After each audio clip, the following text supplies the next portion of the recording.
यह सिर्फ एक कीमती पत्थर नहीं है, यह मोरकार की काउंटेस का खोया हुआ नीलम है। पर ये यहाँ कैसे आया?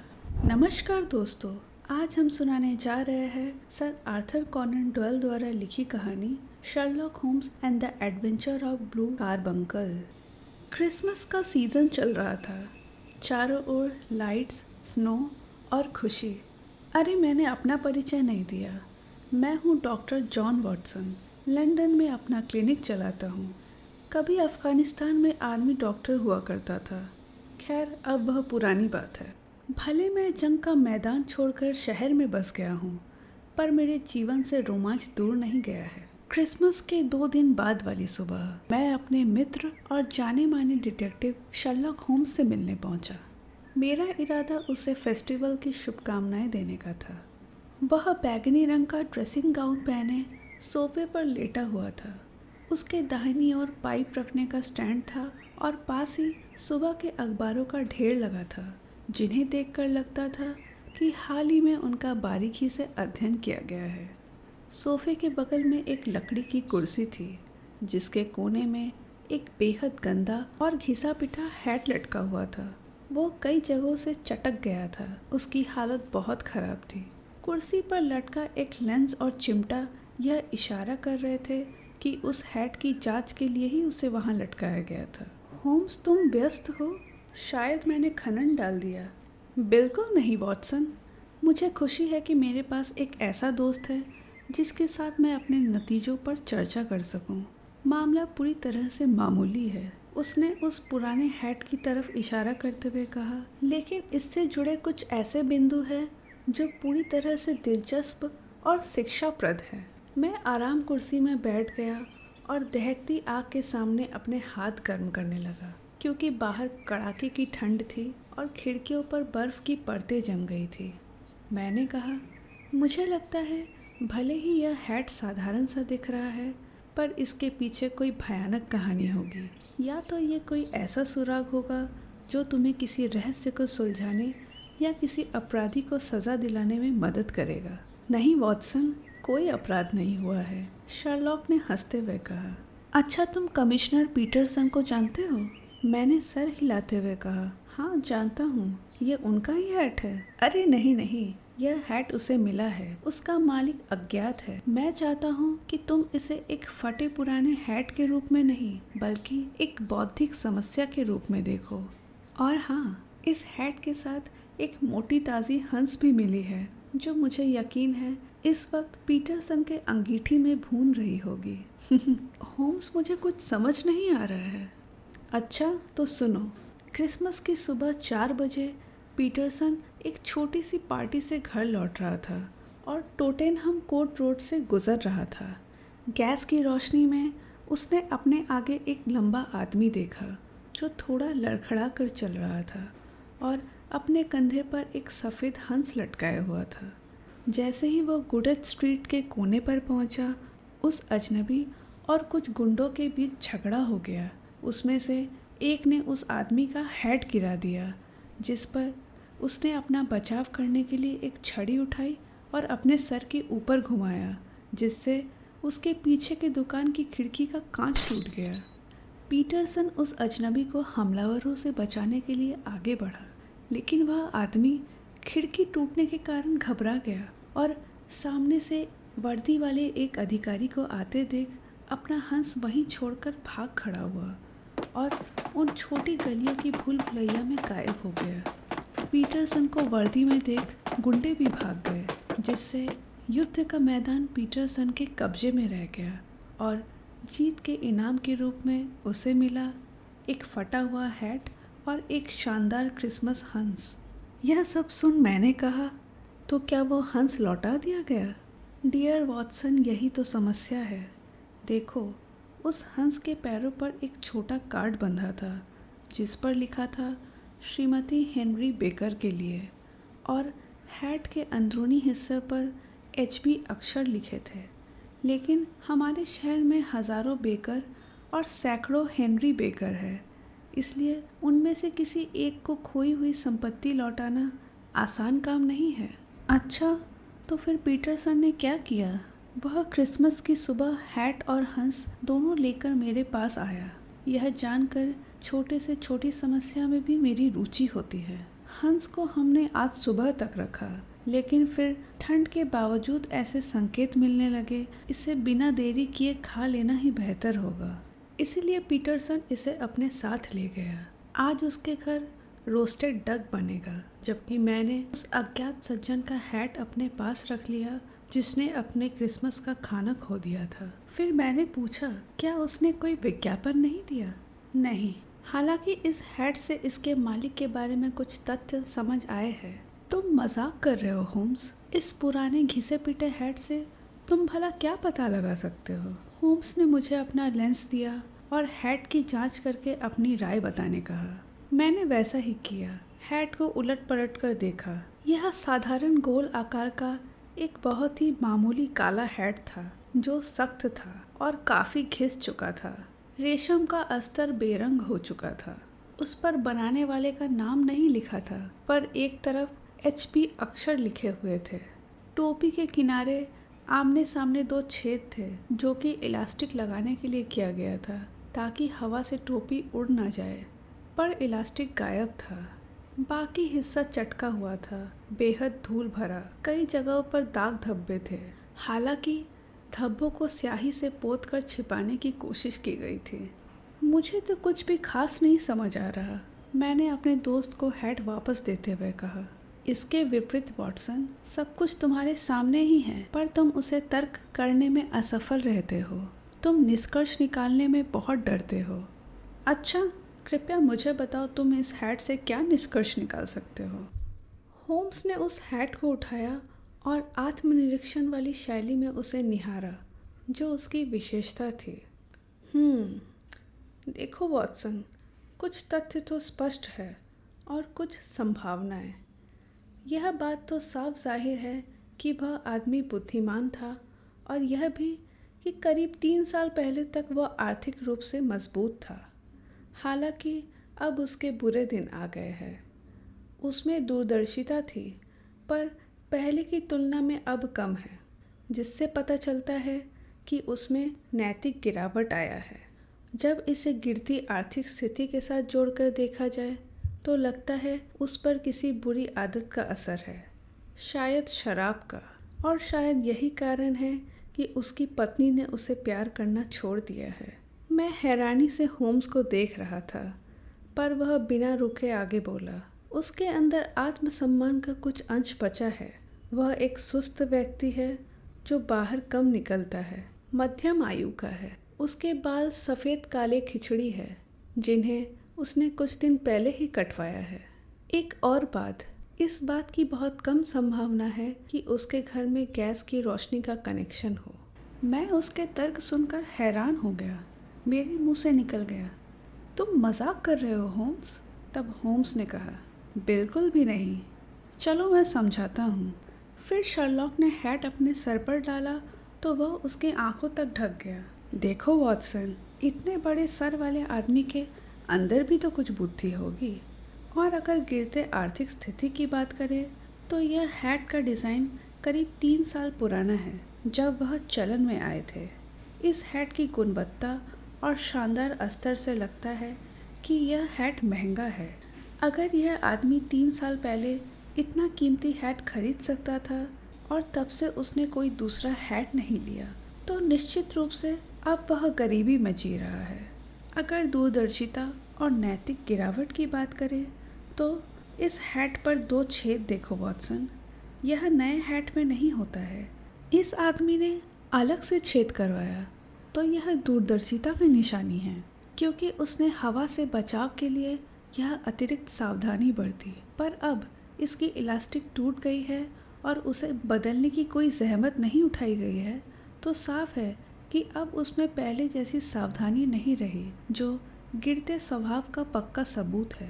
दूसरी ओर उसने स्याही लगाकर धब्बों को छिपाने की कोशिश की है, जो इस बात का संकेत है कि उसने अपना आत्मसम्मान पूरी तरह नहीं खोया है। और बाकी बातें, जैसे आयु और खिचड़ी जैसे सफ़ेद काले बाल का रहस्य, अस्तर के नीचे लेंस से देखने पर पता चलता है। बालों के ढेर सारे सिरे दिखाई देते हैं जो नाई के कैंची से साफ कटे हुए हैं। वे सब चिपचिपे लग रहे हैं और उनमें लाइम क्रीम का स्पष्ट गंध है। इसमें जो धूल लगा है वह सड़क की रेतीली भूरी धूल नहीं है, बल्कि घर की हल्की भूरी धूल है, जिससे पता चलता है कि ये हैट ज़्यादातर समय घर के अंदर ही टंगा रहता है। वहीं टोपी के अंदर के नमी के निशान इस बात का सबूत है कि पहनने वाले को बहुत ज़्यादा पसीना आता था, इसलिए वह शारीरिक रूप से फिट नहीं हो सकता। मैं थोड़ी देर के लिए मुग्ध हो गया। हाँ शर्लॉक, तुम्हारे तर्क निश्चित रूप से विश्वसनीय लग रहे हैं, पर उसकी पत्नी, तुमने कहा वह उसे प्यार नहीं करती। इस हैट को देखो वॉटसन, इस पर हफ्तों से ब्रश नहीं किया गया है। अगर मैं तुम्हारे हैट पर एक हफ्ते से जमा हुआ धूल देखूंगा और यह जानूंगा कि ऐसे ही तुम्हारी पत्नी तुम्हें बाहर जाने देती है, तो मुझे डर होगा कि तुमने भी अपनी पत्नी का स्नेह खो दिया है। लेकिन वह कुंवारा भी तो हो सकता है, मैंने तर्क दिया। नहीं, वो अपनी पत्नी के लिए सुलह के उपहार के रूप में हंस घर लेकर जा रहा था। पक्षी की टांग पर बंधे उस कार्ड को याद करो, उसमें फॉर मिसेस हेनरी बेकर लिखा था और टोपी में HB लिखा है। मतलब हमारा मालिक हेनरी बेकर है और उसकी पत्नी मिसेस हेनरी बेकर है। फिर मैंने कहा, तुम्हारे पास हर बात का जवाब है, लेकिन तुमने यह कैसे निष्कर्ष निकाला कि उसके घर में गैस लाइट का कनेक्शन नहीं है? दोस्तों, लंदन में 1800 शतक में लाइट्स बिजली से नहीं गैस से जलती थी, तो आम आदमी के घर में गैस कनेक्शन होता था। पर यहाँ हैट के संभावित मालिक के घर पे गैस कनेक्शन नहीं है शर्लॉक होम्स के हिसाब से, क्योंकि हैट में 5 से ज़्यादा मोम के निशान हैं जो हैट के मोमबत्ती के आसपास टांगे जाने की आशंका बढ़ाते हैं। यही बातें हो रही थी, तभी दरवाज़ा झटके से खुला और कमिश्नर पीटरसन कमरे में भागता हुआ आया। उसके गाल लाल थे और उसका चेहरा आश्चर्य से भरा हुआ था। वो हंस मिस्टर होम्स, वो हंस। होम्स ने उसे देखते हुए कहा, हाँ, क्या हुआ उस हंस को? क्या वो फिर से जिंदा होकर आपके घर में उड़ने लगी?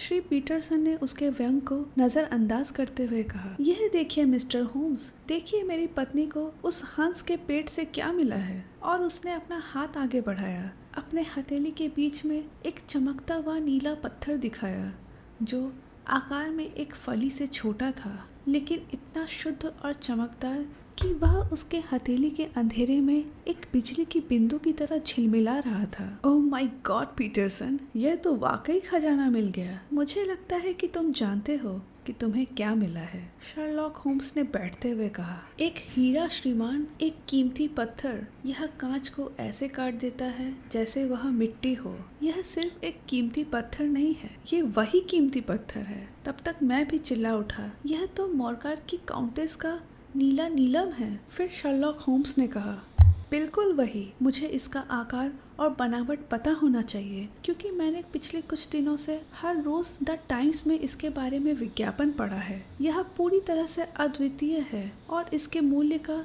केवल अनुमान ही लगाया जा सकता है, लेकिन इस पर रखा हुआ 1000 पाउंड का इनाम निश्चित रूप से इसकी बाजार कीमत का 20वां हिस्सा भी नहीं है। 1000 पाउंड! हे भगवान! पीटरसन एक कुर्सी पर धप्प से बैठ गया और हम दोनों को बारी बारी से घूरने लगा। इनाम तो इतना ही है, और मेरे पास यह जानने का कारण है कि इसके पीछे कुछ भावनात्मक कारण भी है, जिसकी वजह से काउंटेस अपनी आधी संपत्ति भी दे देगी अगर उन्हें यह रत्न वापस मिल जाए। फिर मैंने भी आगे कहा, अगर मुझे ठीक से याद है तो यह होटल कॉस्मोपॉलिटन में खोया था। बिल्कुल सही, 22 दिसंबर को, ठीक 5 दिन पहले। यह देखो अखबार का वो खबर। फिर होम्स ने वो अखबार हमें दिया। होटल कॉस्मोपॉलिटन में गहनों की चोरी। इस महीने 22 तारीख को मोरकार राज्य की काउंटेस के जवाहरात के डिब्बे से नीला नीलम चोरी हो गया। जॉन हॉनर, उम्र 26, प्लम्बर पर रत्न चुराने का आरोप लगा है। होटल के मुख्य अटेंडेंट जेम्स राइडर ने बताया कि प्लम्बर को काउंटेस के कमरे की अंगीठी की मरम्मत करने के लिए भेजा गया था जब वह काम से बाहर गई थी। हालांकि अटेंडेंट जेम्स उस समय प्लम्बर जॉन के साथ ही था, पर थोड़े समय के लिए उसे काम से कमरे से बाहर जाना पड़ा और जब वह लौटा तब प्लम्बर कमरे से गायब था। अलमारी जबरदस्ती खोला गया था और काउंटेस का मखमली डिब्बा जिसमें वो अपना रत्न रखती थी ड्रेसिंग टेबल पर खाली पड़ा था। गवाहों के बयानों से पता चला कि जब इंस्पेक्टर ब्रैडस्ट्रीट ने हॉर्नर को गिरफ्तार किया तो वह बुरी तरह छटपटा रहा था और खुद को बेगुनाह बता रहा था, लेकिन हॉर्नर के पुराने आपराधिक रिकॉर्ड को देखते हुए मजिस्ट्रेट ने मामले को ऊपरी अदालत भेज दिया। यह सुनकर हॉर्नर इतना भावुक हो गया कि वह अदालत में ही बेहोश हो गया। तो यह थी पुलिस की कार्यवाही, होम्स ने अखबार को एक तरफ फेंकते हुए कहा। अब हमारे सामने सवाल यह है कि यह कीमती रत्न शाही गहनों के डिब्बे से इस हंस के पेट में कैसे आया और यह हंस हमारे हैट के मालिक हेनरी बेकर के पास कैसे आया। अब हमें गंभीरता से उस सज्जन को ढूंढना होगा और यह पता लगाना होगा कि इस रहस्य में उनकी क्या भूमिका है। इसके लिए हम सबसे आसान तरीका अपनाएंगे। शाम को सभी अखबारों पे एक विज्ञापन डालेंगे। विज्ञापन में लिखा गया, गुडस स्ट्रीट के कोने में एक हंस और एक काला हैट मिला है। मिस्टर हेनरी बेकर आज शाम 6:30 बजे तक 221 बेकर स्ट्रीट पर आकर इन्हें प्राप्त कर सकते हैं। मुझे आशंका थी कि मिस्टर बेकर यह विज्ञापन देखेंगे कि नहीं, पर होम्स का तर्क था वह अखबारों पर ज़रूर नज़र डालेगा, क्योंकि एक गरीब आदमी के लिए यह बहुत बड़ा नुकसान था। वह दुकान का शीशा टूटने और कमिश्नर पीटरसन को आते देख इतना डर गया था कि उसे भागने के अलावा कुछ नहीं सूझा, लेकिन बाद में उसे अपना हंस छोड़ने पर बहुत दुख हुआ होगा।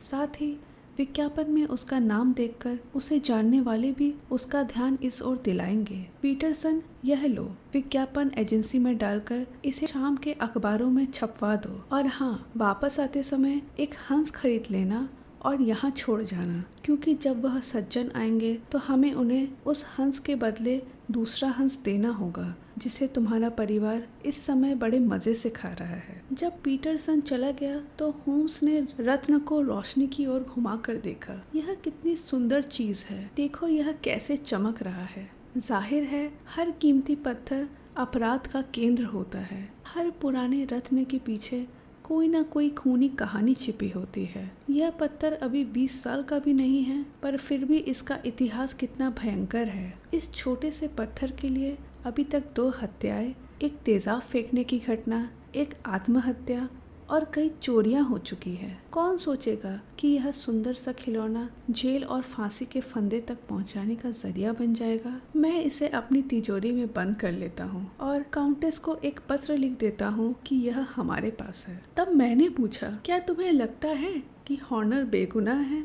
शर्लॉक ने कहा कि अभी वो कुछ कह नहीं सकता। फिर मैंने आगे पूछा, क्या तुम्हें लगता है कि हेनरी बेकर का इसमें कोई लेना देना है? यह तो आज शाम तक पता चल ही जाएगा, होम्स ने मुस्कुराते हुए कहा। उसके बाद मैं अपने क्लिनिक वापस चला गया। बहुत से मरीज भी देखने थे और जब शाम को मैं होम्स के घर पहुंचा तो मैंने देखा एक लंबा आदमी ऊनी चपटी टोपी पहने और गर्दन तक बटन बंद वाला कोट पहने बाहर इंतजार कर रहा है। जैसे ही मैं पहुंचा, दरवाज़ा खुला और हम दोनों एक साथ होम्स के कमरे में चले गए। मिस्टर हेनरी बेकर, होम्स ने अपने आराम कुर्सी से उठते हुए कहा।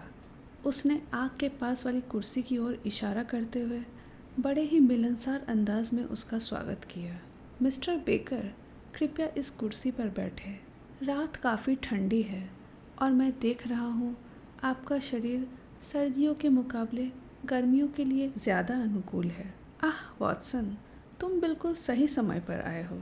मिस्टर बेकर, क्या यह आपका हैट है? जी हाँ श्रीमान, इसमें कोई संदेह नहीं है कि यह मेरा ही हैट है। वह एक बड़े कदकाठी वाले व्यक्ति थे जिनके कंधे झुके हुए थे और सिर भारी था। उनका चेहरा चौड़ा और बुद्धिमान था, जो नीचे की ओर एक नोकीली भूरी दाढ़ी पर ख़त्म होता था। उनकी नाक और गालों पर लाली और हाथ की हल्की सी थरथराहट ने होम्स के उस अनुमान की पुष्टि कर दी थी कि उन्हें शराब की आदत है। उनका पुराना काला कोट ऊपर तक बंद था और उसकी कॉलर उठी हुई थी। उनकी लंबी कलाइयाँ आस्तीन से बाहर निकली हुई थी, पर वहाँ कमीज़ के कफ का कोई नामो निशान नहीं था। वे रुक रुक कर शब्दों को बहुत सावधानी से चुनकर बोल रहे थे, जिससे आभास होता है कि वे विद्यमान व्यक्ति है जिनका भाग्य ने साथ नहीं दिया। मिस्टर बेकर, आपके कुछ सामान कुछ दिन से हमारे पास है। हमें उम्मीद थी कि आप विज्ञापन देकर अपना पता बताएंगे। मुझे समझ नहीं आ रहा कि आपने विज्ञापन क्यों नहीं दिया। हमारे मेहमान ने थोड़ा शर्मिंदा होकर हंसी बिखेरी। मिस्टर, मेरे पास उतने पैसे नहीं हैं जितना पहले हुआ करते थे, और मुझे लगता था कि जिन गुंडों ने मुझ पर हमला किया वही मेरा हैट और पक्षी लेकर भाग गए होंगे, इसलिए मैंने उन्हें वापस पाने की नाकाम कोशिश में पैसा नहीं खर्च किया। बिल्कुल स्वाभाविक है। वैसे उस पक्षी के बारे में मैं ये कहना चाहूँगा कि हमें उसे खाना पड़ा। उसे खाना पड़ा? हमारा मेहमान उत्तेजना में अपनी कुर्सी से आधा खड़ा हो गया। हाँ, अगर हम ऐसा नहीं करते तो वह सड़ जाता। लेकिन मुझे लगता है कि साइड बोर्ड में रखा यह दूसरा हंस, जिसका वजन लगभग उतना ही है जितना आपके हंस का था, और बिल्कुल ताज़ा भी है, आपके काम आएगा। ओह बिल्कुल बिल्कुल, मिस्टर बेकर ने राहत की सांस लेते हुए उत्तर दिया। फिर होम्स ने आगे कहा, हमारे पास आपके पुराने पंछी का पंख और पैर के टुकड़े पड़े हैं। क्या आपको चाहिए? मैं ये सब लेके क्या करूँगा? आप बस मुझे मेरा टोपी और ये नया हंस लौटा दीजिए। आपका बहुत बहुत धन्यवाद। होम्स ने मेरी ओर देखते हुए हल्के से कंधे उचकाए और कहा, हाँ बिल्कुल, आप अपना सामान ले लीजिए। वैसे क्या आप मुझे बताएंगे कि आपको पिछला हंस कहाँ से मिला था? वैसे मैं भी पक्षियों का थोड़ा शौकीन हूँ, और शायद ही कभी मैंने इतना अच्छा हंस देखा हो। अरे बिल्कुल श्रीमान, बेकर ने कहा, हम में से कुछ लोग म्यूजियम के पास अल्फ़ा इन दुकान में अक्सर जाते हैं। इस साल हमारे एक मेजबान मिस्टर बिल्डिंगगेट ने एक गूस क्लब शुरू किया था, जिसमें हर हफ्ते कुछ पैसा जमा करने के बदले हम सभी को क्रिसमस पर एक पक्षी मिलता है। मैंने अपने पैसे समय पर जमा किए थे। बाकी कहानी तो आप जानते हैं। श्रीमान, मैं आपका बहुत आभारी हूँ। यह कहते हुए उन्होंने अपना वापस पाया हुआ टोपी पहन लिया और खुशी खुशी अपने रास्ते चल दिए। होम्स ने दरवाज़ा बंद होते ही कहा, तो यह थे मिस्टर हेनरी बेकर। यह तो तय है कि उन्हें इस मामले के बारे में कुछ भी नहीं पता। वॉटसन, चलो हम आगे की जांच शुरू करते हैं। रात बहुत ठंडी थी, इसलिए हमने लंबे कोट पहने और गले में मफलर लपेट लिया। बाहर बादल रहित आसमान के नीचे सितारे चमक रहे थे। राहगीरों की सांसें धुएं की तरह निकल रही थी। विलपोल स्ट्रीट और हार्ले स्ट्रीट के डॉक्टरों वाले इलाके से गुजरते हुए हमारे कदमों की आवाज़ गूंज रही थी। 15 मिनट में हम ब्लूम्सबरी के अल्फ़ा इन दुकान में पहुंच गए, जो एक पब्लिक हाउस था। होम्स ने दरवाज़ा धकेला और सफ़ेद एप्रन पहने लाल चेहरे वाले मालिक से 2 ग्लास बियर मांगी। मिस्टर, आपके बियर उतने ही शानदार होने चाहिए जितने कि आपके हंस थे, होम्स ने कहा। यह सुन वह आदमी हैरान होते हुए कहा, मेरे हंस? बिल्कुल, अभी आधे घंटे पहले ही मैं मिस्टर हेनरी से बात कर रहा था, जो आपके गूस क्लब के सदस्य थे। ओह हाँ, मैं समझ गया। लेकिन देखिए श्रीमान, वो हमारे अपने हंस नहीं थे। वाकई? फिर किसके हंस थे? देखिए, मैंने 2 दर्जन हंस कॉन्वेंट गार्डन के एक सेल्समैन से लिए थे। अच्छा, मैं उनमें से कुछ को तो जानता हूँ। वह कौन था? उसका नाम ब्रेकिन रीज है। आह, मैं उसे नहीं जानता। होम्स ने अफसोस करने का अभिनय किया। फिर होम्स और मैंने बियर पिया और हम वहाँ से निकल गए और टेढ़े मेढ़े रास्तों से चलते हुए आखिरकार कॉन्वेंट गार्डन मार्केट पहुँचे। वहाँ एक बड़े स्टॉल पर ब्रेकिन रीज का नाम लिखा था। उसका मालिक एक तेज चेहरे और कटी हुई मूंछों वाला व्यक्ति था, जो एक लड़के को दुकान की शटर गिराने में मदद कर रहा था।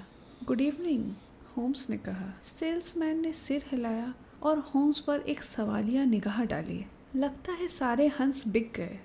हाँ, बिक गए हैं, लेकिन कल आपको फिर मिल जाएगा। फिर होम्स ने कहा, मुझे अल्फ़ा इन के मालिक ने भेजा है। ओह हाँ, मैंने कुछ दिन पहले उसे 2 दर्जन हंस बेचे थे। तब होम्स ने सर हिलाते हुए कहा, हाँ, वे बहुत ही शानदार पक्षी थे। वैसे वो आपको कहाँ मिले थे?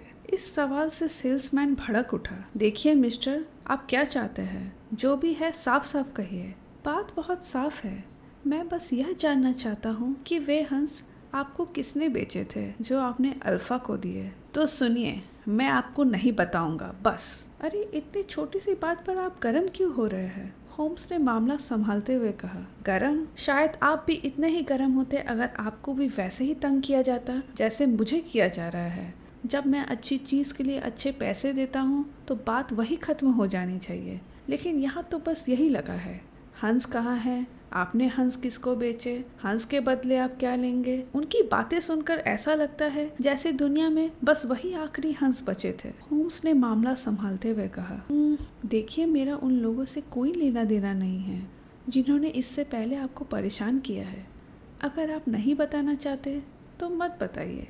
मुझे तो 5 पाउंड का एक शर्त लगाना था। मेरा मानना है कि जो हंस मैंने खाया वह गांव में पला बड़ा था। तब सेल्समैन ने झटके में कहा, फिर तो आप अपने 5 पाउंड हार गए क्योंकि वह शहर में पला था। मैं यकीन नहीं करता, होम्स ने उसको थोड़ा भड़काते हुए कहा। श्रीमान, क्या आपको लगता है कि आप पक्षियों के बारे में मुझसे ज्यादा जानते हैं? मैं उन्हें तब से संभाल रहा हूँ जब मैं छोटा बच्चा था। मैं आपसे कह रहा हूँ, अल्फा इन दुकान में गए सारे पक्षी शहर के पले हुए थे। और फिर सेल्समैन ने अपने लड़के से कहा, बिल जरा किताब लाओ। छोटा लड़का एक पतली किताब और एक बड़ी चिकनी जिल्द वाली किताब लेके आया और उन्हें जलते हुए लैंप के नीचे रख दिया। अब देखिए मिस्टर, यह उन लोगों की सूची है जिनसे मैं माल खरीदता हूँ, समझे? इस पन्ने पर गांव के लोग हैं और उनके नाम के आगे लिखे नंबर बताते हैं कि उनका खाता इस बड़े रजिस्टर में कहाँ है। और अब यह लाल स्याही वाला यह दूसरा पन्ना देखिए, यह मेरे शहर के सप्लायर्स की सूची है। अब इस तीसरे नाम को देखिए। तो होम्स ने रजिस्टर को देखा और पढ़ा।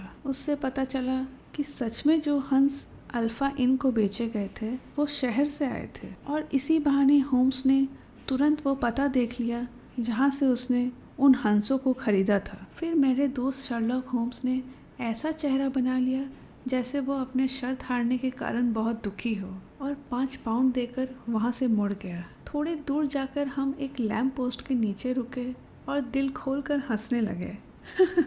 मैं दावे के साथ कह सकता हूँ वॉटसन, अगर मैंने उसके सामने 100 पाउंड भी रख दिए होते तो भी वह आदमी मुझे इतनी आसानी से जानकारी नहीं देता। कुछ लोग ऐसे होते हैं। खैर, मैंने वो पता देख लिया है जहाँ से हंस आया था। कोई श्रीमती ऑक्सफोर्ड है। अब हमें यह तय करना है कि हमें आज रात ही उनसे मिलने जाना चाहिए कि कल सुबह। उस बदतमीज सेल्समैन की बातों से यह साफ है कि हमारे अलावा कुछ और लोग भी हैं जो इस मामले के लिए बेचैन हैं। तभी हमें शोर शराबा सुनाई दिया।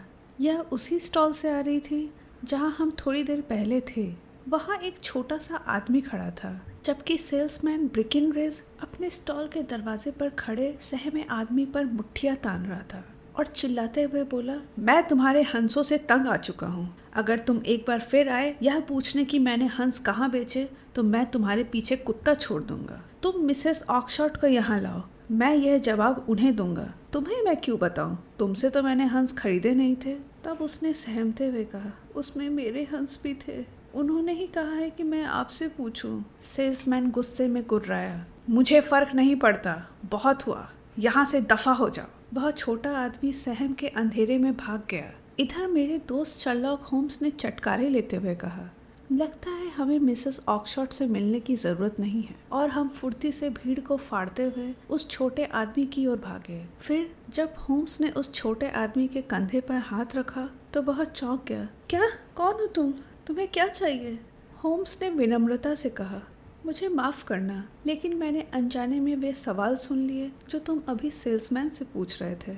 मुझे लगता है मैं तुम्हारी मदद कर सकता हूँ। आप कौन हैं? आप इस मामले में क्या जान सकते हैं? मेरा नाम शर्लॉक होम्स है। मेरा काम ही यही है कि मैं वह जानूं जो दूसरे लोग नहीं जानते, लेकिन आप इसके बारे में कुछ नहीं जान सकते। माफ़ करना, मैं इसके बारे में सब कुछ जानता हूँ। तुम उन हंसों का पता लगाने की कोशिश कर रहे हो जिन्हें ब्रिक्सटन रोड की श्रीमती ऑक्सफोर्ड ने ब्रेकिनरिज नाम के सेल्समैन को बेचा था। उसने उन्हें अल्फा इन के दुकान में भेजा और उन्होंने अपने क्लब को, जिसके सदस्य मिस्टर हेनरी बेकर है। ओह श्रीमान, आप वही आदमी हैं जिससे मिलने के लिए मैं तड़प रहा था। वह छोटा आदमी अपना हाथ फैलाते हुए और कांपती उंगलियों के साथ चिल्लाया। मैं आपको बता नहीं सकता मैं इस मामले में कितना दिलचस्पी रखता हूँ।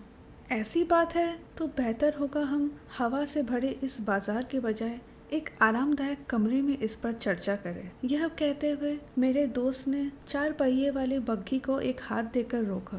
लेकिन आगे बढ़ने से पहले मुझे यह बताएं कि आपका नाम क्या है। वह आदमी एक पल के लिए झिझका।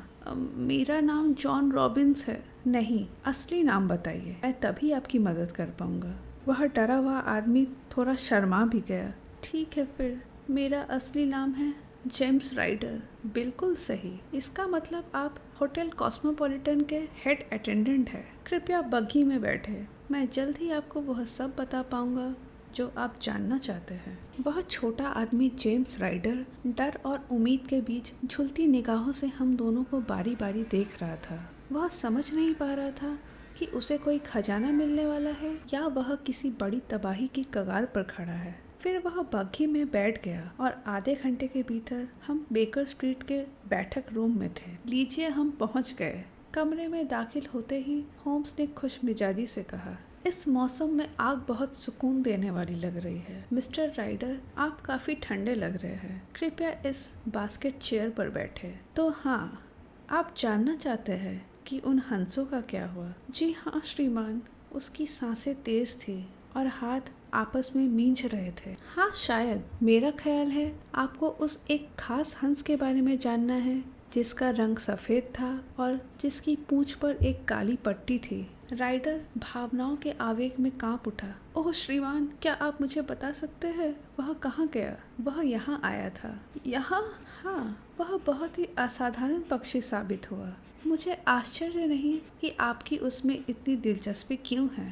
पता है आपको, मरने के बाद उसने एक अंडा दिया, एक बहुत ही सुंदर चमकीला छोटा नीला अंडा, जैसा पहले कभी नहीं देखा गया। अब वह मेरे पास निजी संग्रहालय में सुरक्षित है। हमारा मेहमान लड़खड़ा कर खड़ा हो गया। उसने अपने दाहिने हाथ से मेंटल पीस को थाम लिया, पर उठाया। होम्स ने अपनी तिजोरी खोली और उस नीले नीलम को ऊपर उठाया, जो एक ठंडी, शानदार और बहुकोणीय चमक के साथ किसी तारे की तरह उज्जवल थी। राइडर फटी आंखों से उसे देख रहा था, समझ नहीं पा रहा था कि उसे अपना बताए या उससे इनकार कर दे। खेल खत्म हो गया है राइडर, खुद को संभालो भाई, वरना तुम आग में गिर जाओगे। वॉटसन, इसे सहारा देकर वापस कुर्सी पर बैठाओ। इसके अंदर इतनी हिम्मत नहीं है कि यह बेखौफ होकर जुर्म कर सके। इसे थोड़ी ब्रांडी दो। लो, अब यह थोड़ा इंसानों जैसा दिख रहा है। कितना डरपोक आदमी है यह। उस पल के लिए वह लड़खड़ाया और गिरते गिरते बचा था, लेकिन ब्रांडी पीते ही उसके गालों पर थोड़ी लाली लौट आई और वह डरी हुई आंखों से होम्स को घूरने लगा। होम्स ने कहा, मेरे हाथ में इस मामले की लगभग हर कड़ी और हर सबूत मौजूद है, इसलिए तुम्हें मुझे बताने के लिए बहुत कम बचा है। फिर भी मामले को पूरा करने के लिए उस बची हुई बात को साफ कर लेना बेहतर होगा। राइडर, तुमने मोरकार की काउंटेस के इस नीलम पत्थर के बारे में सुना था? मुझे इसके बारे में नौकरानी ने बताया था, उसने फटी आवाज में कहा। मैं समझ गया, उस महिला की निजी नौकरानी। खैर, अचानक दौलत का लालच तुम्हारे लिए बहुत ज्यादा साबित हुआ, जैसा कि तुमसे पहले कई अच्छे लोगों के साथ हो चुका है। लेकिन तुमने जो रास्ता चुना वो बहुत ही नीच था। राइटर, मुझे लगता है तुम्हारे भीतर एक बहुत ही शातिर अपराधी छिपा है। तुम्हें पता था कि वह प्लम्बर हॉर्नर पहले भी ऐसे किसी मामले में फंस चुका है, इसलिए उस पर शक करना आसान होगा। फिर तुमने क्या किया? तुमने और तुम्हारे साथी क्यूसेक ने काउंटेस के कमरे में मरम्मत का एक छोटा सा काम निकाला और यह पक्का किया कि ऑनर को ही बुलाया जाए। फिर उसके जाने के बाद तुमने जेवरात का डिब्बा लूट लिया, शोर मचाया और उस बदकिस्मत आदमी को गिरफ्तार करवा दिया। राइडर अचानक कालीन पर गिर पड़ा और मेरे साथी होम्स के घुटने पकड़ लिए। भगवान के लिए मुझ पर रहम करिए, वह चीखा। मेरे पिता के बारे में सोचिए, मेरी माँ के बारे में। उनका दिल टूट जाएगा। मैंने पहले कभी कुछ गलत नहीं किया, मैं कसम खाता हूँ, आगे कभी नहीं करूँगा। मैं बाइबल पर हाथ रखकर कसम खाता हूँ। ओह, कृपया इसे अदालत में लेकर मत जाइए। ईसा मसीह के वास्ते ऐसा मत करिए। तुम वापस अपनी कुर्सी पर बैठो। अब गिड़गिड़ाने और रेंगने से क्या होगा? तुमने उस गरीब हॉर्नर के बारे में ज़रा सोचा, जो तुम्हारे जुर्म के लिए कटघरे में खड़ा है, जिसके बारे में वो कुछ जानता भी नहीं? मैं भाग जाऊंगा मिस्टर होम्स, मैं देश छोड़ के भाग जाऊंगा श्रीमान। फिर उसके खिलाफ मामला अपने आप ख़त्म हो जाएगा। उसके बारे में हम बाद में बात करेंगे। पहले तुम हमें घटनाक्रम का सच बताओ। वह पत्थर हंस के अंदर कैसे पहुंचा और वो हंस खुले बाजार में कैसे आया? हमें सच सच बताओ, क्योंकि तुम्हारी सलामती की इकलौती उम्मीद अब इसी में है। राइडर ने अपने सूखे होठों पर जबान फेरी। मैं आपको सब कुछ बताऊंगा जैसा हुआ था। जब हॉर्नर गिरफ्तार हो गया तो मुझे लगा कि मेरे लिए उस पत्थर को लेकर वहाँ से निकल जाना ही बेहतर होगा, क्योंकि मुझे नहीं पता कि पुलिस कब मेरा और मेरे कमरे की तलाशी करने का फैसला ले। होटल में ऐसी कोई जगह नहीं थी जहाँ वह सुरक्षित रहता। मैं किसी काम के बहाने बाहर निकला और अपनी बहन के घर चल दिया। उसकी शादी ऑक्सफोर्ड नाम के आदमी से हुई है और वह ब्रिक्सन रोड पर रहती है, जहाँ वह बाज़ार के लिए हंस पालती है। रास्ते में मुझे जो भी आदमी मिला वह मुझे कोई पुलिस वाला या जासूस लगा, और बावजूद कि इसके रात बहुत ठंडी थी, ब्रिक्सन रोड पहुंचने तक मेरा चेहरा पसीने से तरबतर हो चुका था। मेरी बहन ने मुझसे पूछा कि क्या बात है, मैं इतना पीला क्यों पड़ रहा हूँ, लेकिन मैंने उससे कह दिया कि होटल में हुई जेवरात की चोरी की वजह से मैं परेशान हूँ। और फिर मैं पीछे के अहाते में गया, पाइप सुलगाया और सोचने लगा कि अब क्या करना सबसे सही होगा। मेरा एक दोस्त था मडल से, जो बुरे रास्ते पर निकल गया था और पेंटलविले की जेल में सज़ा काट कर आया था। एक बार वो मुझे मिला था और चोरों के तौर तरीक़ों के बारे में बात करने लगा था कि कैसे वे चुराई हुई चीज़ों को ठिकाने लगाते हैं। मुझे पता था कि वो मेरे प्रति वफादार रहेगा, क्योंकि मैं उसके बारे में एक दो राज जानता था। इसलिए मैंने तय किया कि मैं सीधे किलबर्न जाऊंगा जहां वह रहता है और उसे सब सच बता दूंगा। वो मुझे सिखा देता कि उस पत्थर को पैसे में कैसे बदलना है, लेकिन मैं वहां तक सुरक्षित कैसे पहुंचूं। मैंने उन तकलीफ़ों के बारे में सोचा जो मैंने होटल से यहाँ आने तक झेली थी। मुझे किसी भी पल पकड़ा जा सकता था और तलाशी भी ली जा सकती थी, और पत्थर उस समय मेरे जेब में ही था। उस वक्त मैं दीवार के सहारे टिका हुआ था और उन हंसों को देख रहा था जो मेरे पैरों के पास डगमगाते हुए चल रहे थे। अचानक मेरे दिमाग में एक विचार आया जिसने मुझे बताया कि मैं दुनिया के सबसे बेहतरीन जासूस को भी मात दे सकता हूँ। मेरी बहन ने कुछ हफ्ते पहले मुझसे कहा था कि मैं क्रिसमस के तोहफे के रूप में उस झुंड में से अपनी पसंद का कोई भी हंस ले सकता हूँ। मुझे पता था वो अपनी ज़बान की पक्की है। मैंने सोचा मैं अपना हंस अभी ले लेता हूँ और उसके अंदर पत्थर छिपाकर किलबर्न निकल जाऊँगा। अहाते में एक छोटा सा शेड था। मैंने एक पक्षी को उसके पीछे खदेड़ा। वह एक शानदार बड़ा सफ़ेद हंस था जिसकी पूंछ पर काली पट्टी थी। मैंने उसे पकड़ा, उसकी चोंच खोली और पत्थर को उसके गले में उतनी गहराई तक धकेल दिया जहाँ तक मेरी उंगली जा सकती थी। पक्षी ने उसे निगल लिया और मैंने महसूस किया कि पत्थर उसके भोजन की नली से होता हुआ उसके पेट में चला गया। लेकिन वो पक्षी छटपटाने लगा और मेरी बहन बाहर आ गई, यह देखने के लिए कि क्या हुआ है। जैसे ही मैं उससे बात करने के लिए मुड़ा, वह जानवर मेरे हाथ से छूट गया और दूसरे हंसों में जा मिला। मेरी बहन ने पूछा कि मैं क्या कर रहा हूँ। मैंने उसे कहा कि तुमने कहा था कि तुम मुझे क्रिसमस के लिए एक हंस दोगी, तो मैं बस वही देख रहा था कि कौन सा सबसे ज़्यादा मोटा है। उसने मुझे बताया कि उसने मेरे लिए पहले से ही एक हंस अलग करके रखा है, पर मैंने कहा कि नहीं, मुझे वही हंस चाहिए जिसके पीछे काला पट्टी है। और ज़िद करके मैंने झुंड में से काले पट्टी वाले हंस को पकड़ लिया। तब उसने भी कहा कि मैं उसे मार लूं और अपने साथ ले जाऊं। मिस्टर होम्स, फिर मैंने वही किया और उस पक्षी को लेकर किलबर्न पहुंचा। मैंने अपने दोस्त को सब कुछ बता दिया। फिर वह ठहाके मारकर हंसा और हमने चाकू लेकर हंस को चीर दिया। पर मेरा दिल पानी पानी हो गया क्योंकि वहाँ पत्थर का कोई नामो निशान नहीं था। मैं समझ गया कि मुझसे कोई भयानक गलती हो गई है। मैं उस पक्षी को वहीं छोड़कर अपनी बहन के घर भागा, पर अहाते में एक भी पक्षी नहीं था। मैंने अपनी बहन से पूछा कि वो पक्षी कहाँ गए, तो उसने बताया कि उसने व्यापारी को बेच दिया है और वह व्यापारी है कोवेंट गार्डन का ब्रेकिनरिज। असल में मेरे बहन के पास 2 ऐसे हंस थे जिनके पूंछ में काली पट्टी थी और मैं गलती से दूसरे हंस को लेके चला आया था और वो हंस जिसके पेट में नीलम था वह उस व्यापारी को बेच दिया गया था। उसके बाद से मैंने उस व्यापारी को कई बार पूछा कि उसने उस हंस को कहाँ बेचा है, लेकिन वो कभी सीधे मुंह जवाब नहीं देता, यहाँ तक कि मुझे फटकार के भगा देता है।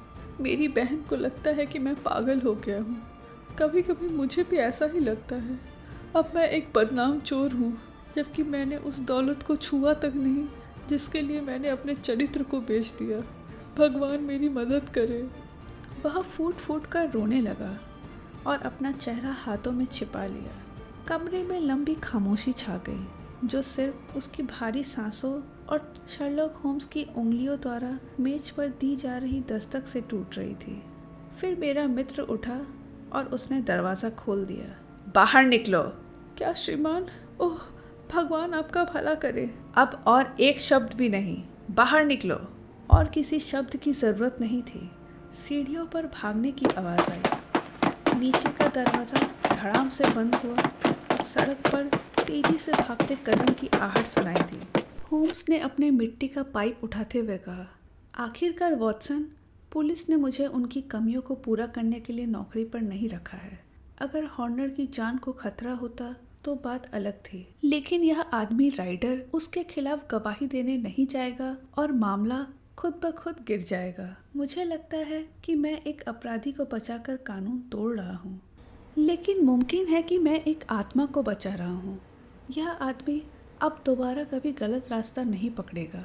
वह बहुत ज़्यादा डर चुका है।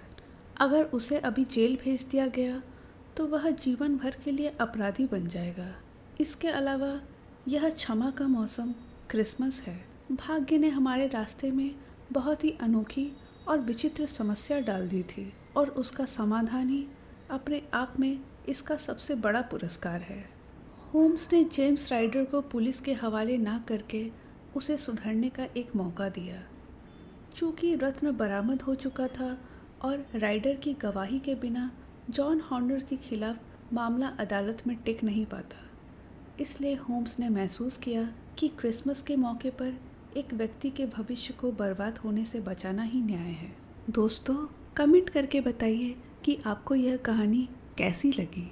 हम हर मंगलवार लाते हैं दिल को छू लेने वाली कहानियाँ, जिसे हम कहते हैं ट्यूसडे ब्रीज, और हर शुक्रवार लाते हैं डर और रहस्य से भरी कहानियाँ, जिसे हम कहते हैं फ्राइडे चिल्स। इन सभी कहानियों से जुड़े रहने के लिए चैनल को सब्सक्राइब करें। धन्यवाद।